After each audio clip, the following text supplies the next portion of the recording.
আমাদের মধ্যে অনেকেই মনে করে আমি বাংলাদেশে ইসলাম কায়েম করে ফেলবো। কিভাবে ইসলাম কায়েম করবেন?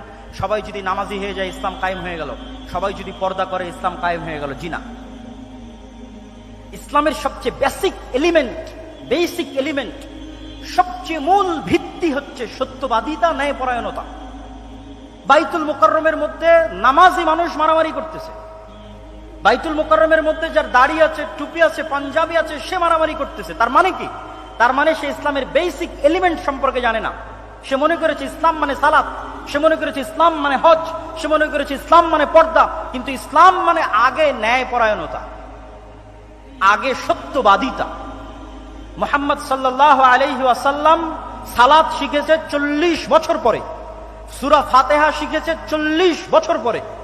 আর উনি জন্মগত সত্যবাদী এবং ন্যায়পরায়ণ, তথা 40 বছর যাবৎ যেই গুণ তিনি জন্মগত বহন করেছেন নবী হওয়ার আগেও, সেটি হচ্ছে তিনি সত্য বলতেন, কোনোদিন মিথ্যা বলেননি। 2, তিনি সৎ এবং ন্যায়পরায়ণ, কোনোদিন মানুষের প্রতি অন্যায় করেননি। পৃথিবীতে আল্লাহ যত নবী রাসূল পাঠিয়েছেন, প্রত্যেক নবী রাসূলকে নবী হওয়ার আগে এই দুটি মৌলিক গুণাবলীর অধিকারী হতে হয়েছে। এক, সত্য কথা বলতে হবে, ন্যায়পরায়ণ হতে হবে। কেন? এই গুণটা আল্লাহর। আল্লাহ সত্যবাদী, আল্লাহ ন্যায়পরায়ণ।